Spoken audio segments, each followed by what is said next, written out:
Assalamualaikum warahmatullahi wabarakatuh. Selamat pagi anak-anakku semua, siswa-siswi MI Muhammadiyah Karanganyar. Salam sejahtera bagi kita semua.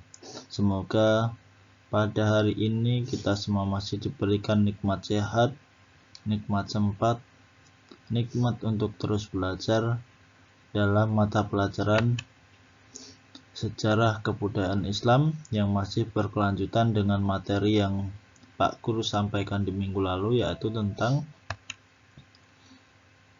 masyarakat Arab sebelum kedatangan Islam. Ya, pada pertemuan sebelumnya Pak Guru sudah membahas tentang bab ini, yaitu tentang letak geografis, yang mana di situ terdapat materi tentang penduduk Jazirah Arab. Akan tetapi untuk di materi hari ini, Pak Guru akan membahas mengenai beberapa hal, yaitu tentang subbab keadaan sosial budaya masyarakat Arab sebelum Islam. Dari subbab ini terbagi menjadi dua lagi, adalah materi kelanjutan dari minggu yang lalu. Yang nomor 2 adalah sifat dan watak masyarakat Arab. Nanti Pak Guru akan membahas tentang sifat dan watak masyarakat Arab. Kemudian yang selanjutnya adalah yang ketiga, agama dari masyarakat Arab. Ya, untuk membahas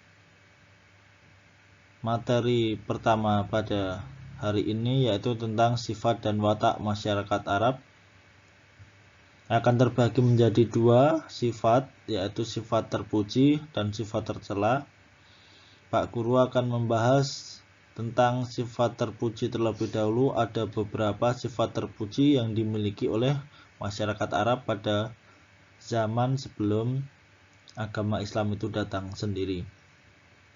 Yang pertama adalah senang hidup bebas.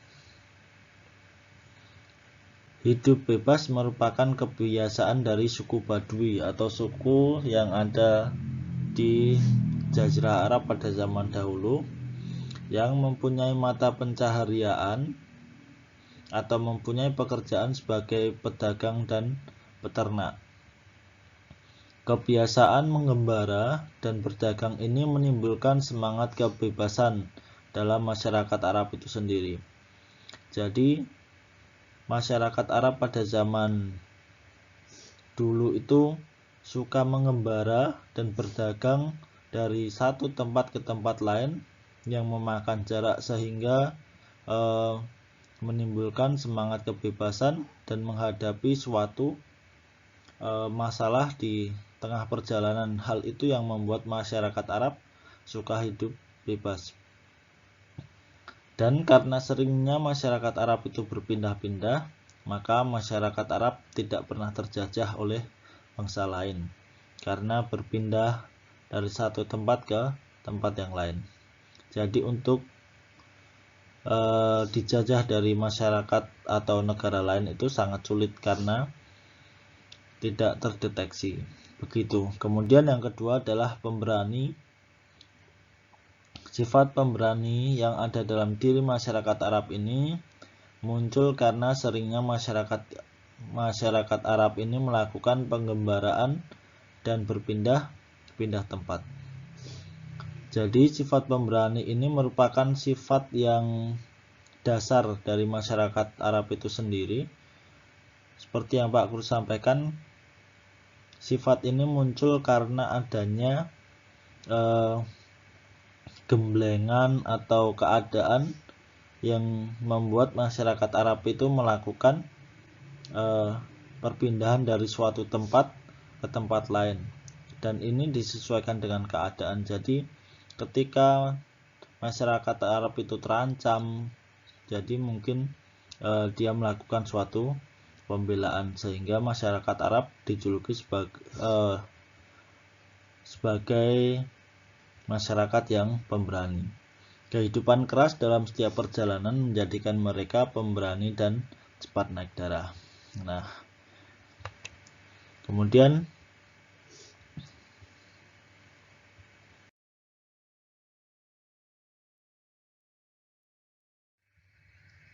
yang ketiga yaitu murah hati.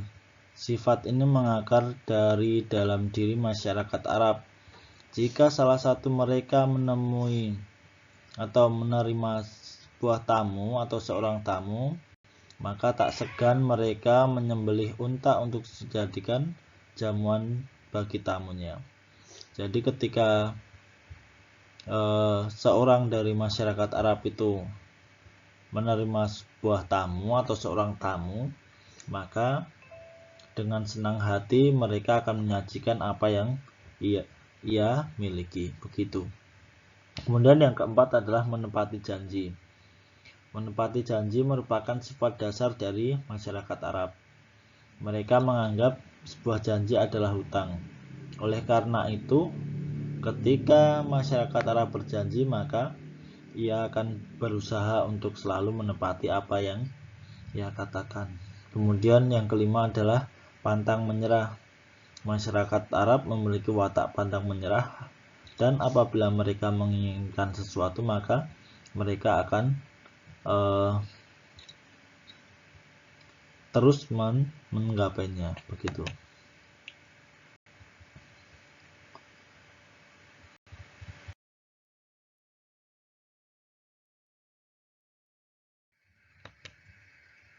Kemudian untuk selanjutnya akan Pak Guru sampaikan yaitu sifat tercela dari masyarakat Arab itu sendiri.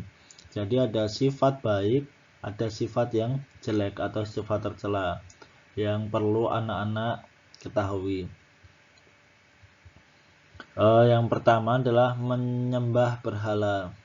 Jadi sebelum agama Islam itu datang, masyarakat Arab itu menjadikan Ka'bah menjadi tempat pusat penyembahan suatu berhala. Dan di sekitar Ka'bah itu terdapat sekitar kurang lebih 360 berhala. Ada yang besar dan kecil. Nanti akan dibahas di bab berikutnya tentang berhala-berhala yang ada di sekitar Ka'bah. Kemudian yang kedua adalah mengubur anak perempuan hidup-hidup. Masyarakat Arab menganggap jika memiliki anak perempuan, mereka beranggapan bahwa anak perempuan itu tidak mampu diajak berdagang dan tidak kuat dalam berperang. Maka dari itu, mereka tega mengubur anak perempuannya hidup-hidup. Hal ini tentu bertentangan dengan ajaran ataupun kehidupan yang ada di sekitar kita. Kemudian yang ketiga adalah memperistri perempuan bekas ayahnya. Jadi masyarakat Arab itu menganggap perempuan adalah harta warisan. Jadi ketika ayahnya sudah mempunyai istri dan ayahnya meninggal, kemungkinan besar anak dari seorang ayahnya itu tadi kemudian memperistri dari istri dari ayahnya itu sendiri atau ibunya itu sendiri. Kemudian berpesta pora dan mabuk-mabukan. Hal ini senada dengan sifat tercela dari bangsa Arab itu sendiri. Apabila mereka merayakan suatu kemenangan, suatu keberhasilan, maka mereka akan meminum minuman keras atau khamr sehingga membuat mereka mabuk dan kacau dalam menghadapi kehidupan sekitar. Hal tersebut merupakan sifat tercela dan tidak pantas untuk kita tiru dan perlu kita tinggalkan dalam kehidupan sehari-hari.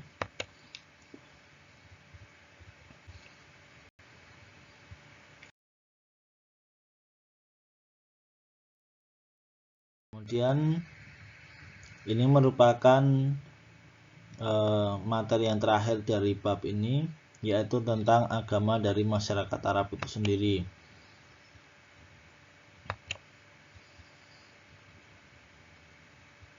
Pertama, sebelum kedatangan Islam, agama agama masyarakat Arab sebelum kedatangan Islam adalah paganisme, Yahudi, Kristen, Majusi, dan Tauhid.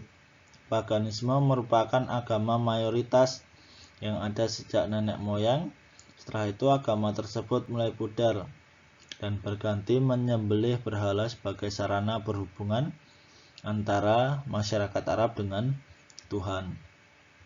Namun, yang kedua adalah setelah kedatangan Islam pada abad keempat Masehi melalui negara Syria dan Ethiopia, masuklah agama Kristen ke tanah Arab yang diikuti dengan Yahudi.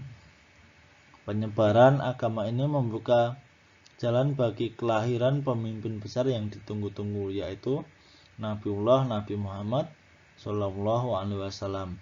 Tak lama kemudian turunlah agama Islam di kalangan masyarakat itu sendiri. Nah, mungkin cukup sekian dari apa yang Pak Guru sampaikan pada hari ini. Semoga anak-anak dapat mengambil suatu hikmah, suatu ilmu, dan tentu anak-anak ketika ingin mendapatkan suatu ilmu yang lebih harus giat-giat membaca buku.